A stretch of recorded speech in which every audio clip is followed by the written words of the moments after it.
Now, you heard what the President had to say. You heard how Minister Mangala Samaravira views this. Now, there was a meeting between the Prime Minister and his members of the party. That is, he met with the ministers, the cabinet ministers and non-cabinet ministers. He had a meeting with the deputy ministers and the state ministers and the rest of the parliamentarians. Now, that meeting ended a short while ago. Mind you, these were separate meetings.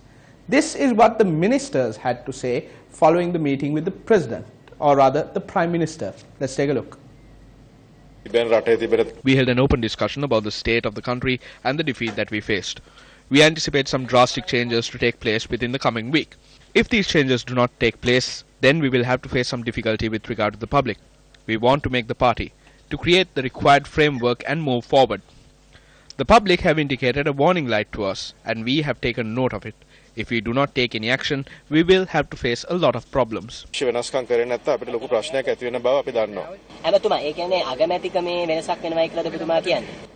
We did not discuss matters to such a great extent. However, we did make it clear that issues like this cannot be solved by applying plasters. We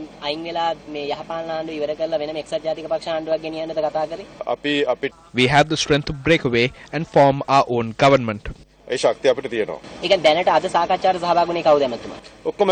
UNP ministers attended the meeting. All UNP cabinet ministers took part in the discussions. Even the ministers who are not state ministers joined the meeting. The people have voiced their decision. We intend moving forward on a secure and strengthened journey after having listened to the people and having understood their concerns.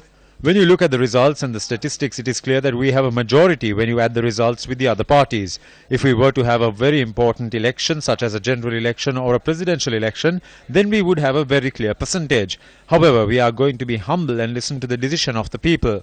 The people have made known their decision and we will humbly listen to that decision.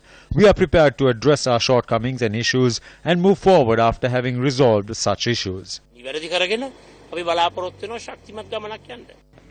Now, deputy ministers and state ministers also had a meeting with the Prime Minister, that is Prime Minister Ranil Wickremesinghe. Let's see what they had to say after this meeting. We discussed several issues. I said that we must respect the people's mandate. There should be major changes, else we will suffer an even greater loss. If we don't respect the people's wishes and reform the party, we cannot go on this journey. I believe that the President and the Prime Minister will reach a decision tonight. When we are informed of this, we can express our sentiments and take our own decisions. If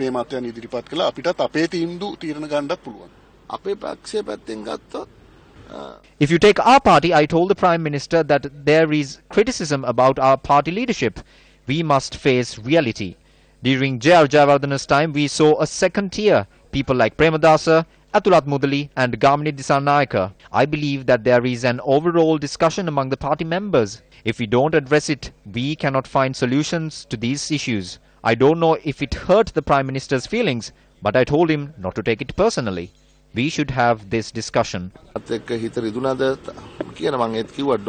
personally. What are the main words to look out for in those statements that were delivered after discussions with Prime Minister Ranil Wickremesinghe?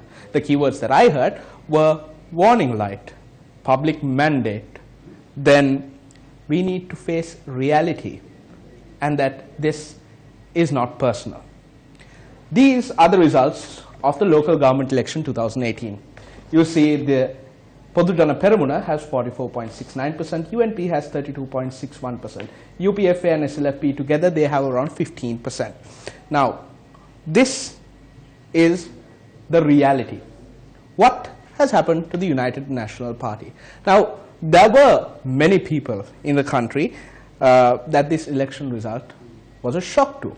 Many of the people thought that the UNP would coast to victory. Why? Because they were in power and because they held a majority of the key ministries that govern the economy of this country and that manage this country. So to them, this result might have been a shock. However, the people have thought otherwise. The people have voiced their concern and cast their ballot to oppose the white-collar criminals who are in the government at this moment. Now, we do not mean to say we told you so, but on multiple occasions we have highlighted the concerns of the public. We have highlighted the issues about these white-collar criminals, their bond transactions, the kickbacks they're getting from coal, from power plants, and so on and so on. And even you might have gotten tired of listening to these things. But the reality is that these are the problems that has plagued this administration. We told them that this was on the horizon. And instead of taking action, the powers that be, what did they do? They sought to protect their friends. They sought to protect their assets. And so they built a tight-knit ring around the United National Party, the inner circle, if you call it, with people who are close to the current Prime Minister. People like Kabir Hashim, General Secretary of the UNP. People like Malik Samaravikrama. People like Sujiva Senasinghe. People like Ajit P. Pereira. Now, if you may recall, this is the results again, once again. If you recall, this particular individual, Ranil Wickremesinghe, came out to voice his opposition when former President Mahinda Rajapaksa attempted to run for a third term in office, or ran for a third term in office. He said that these are the hallmarks of a blooming dictatorship. Now, why did he say these things?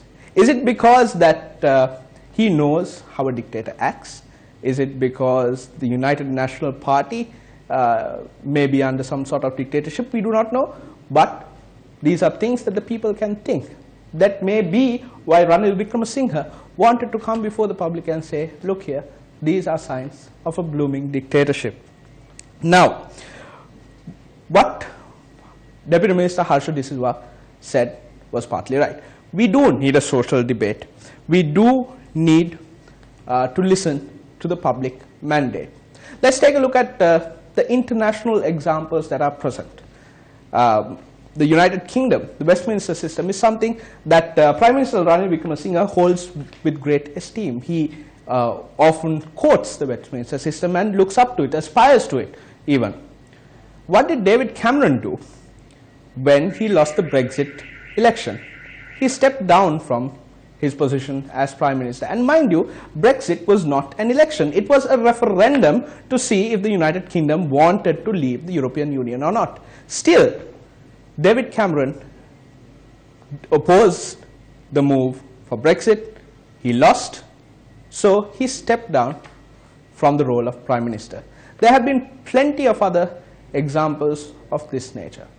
Now, the question is, why is this happening? We need to remind the people of someone who was once known as a freedom fighter. We are talking about Robert Mugabe in Zimbabwe. He was a freedom fighter. But then what happened to him just a couple of months ago? He got greedy for power and remained in power for far too long, outgrew his popularity, and he had been dragged by the ear and put out by the general public. If this goes on, maybe this could happen in Sri Lanka as well. Now, the question is there democracy in the United National Party?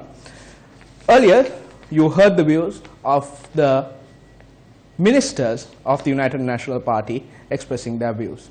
Then you heard the state ministers and the deputy ministers expressing their views. Why did they have separate meetings to discuss the matters pertaining to the aftermath of the local government elections? Why did they have the cabinet ministers and ministers separately, the deputy ministers and state ministers separately, maybe the parliamentarians separately? We have information from our reporters on the field that following the meeting with the state ministers and deputy ministers, the Prime Minister headed out for a meeting with the President tonight. So that is currently ongoing. Now, why is there so much secrecy? Why can't they do all this in the open? What does this mandate show? This shows that the people of this country have rejected the United National Party and its leadership. They have shown what happens when you get into bed with corrupt people, with rogues and with thieves. They may point the finger and say, well, you did it.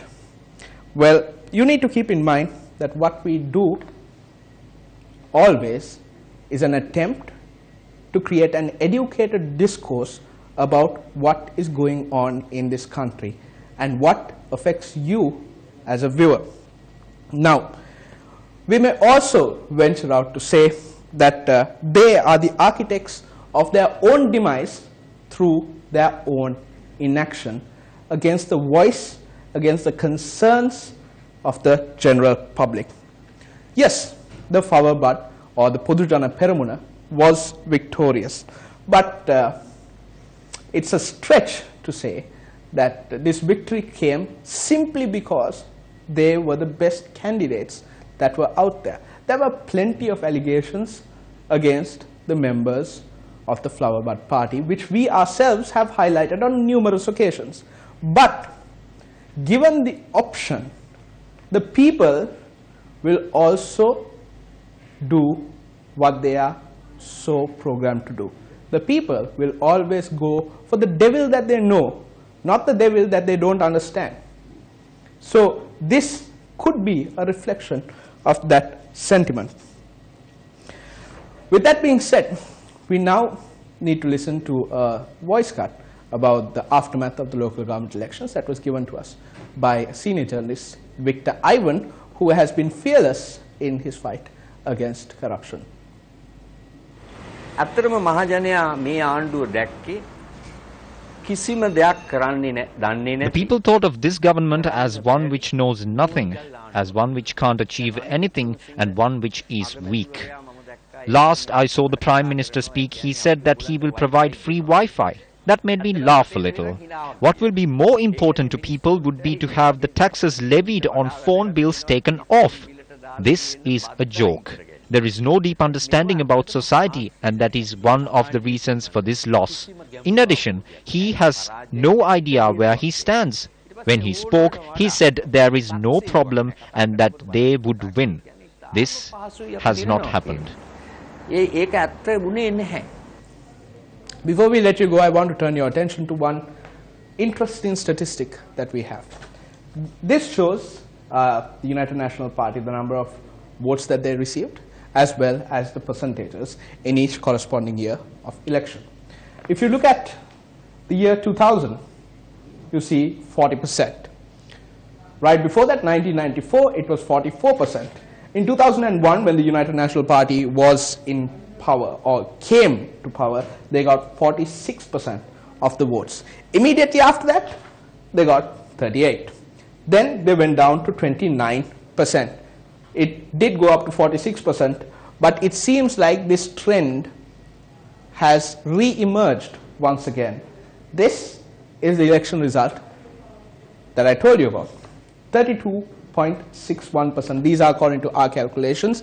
The Elections Commissioner is yet to release his final election results. The 29% that you saw in 2010, it's now awfully close to this value.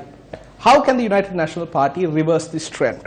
Well, the day that the UNP backbenchers can come forward and voice their views freely, the day that the UNP bigwigs start listening to the matters that the people want them to hear, the day that they begin to understand the actual pulse of the people or the pulse of their rank and file who are today disillusioned, then the United National Party will begin to reverse its fortunes. I'm Ravashirugal Bandara from the Newsfirst Center.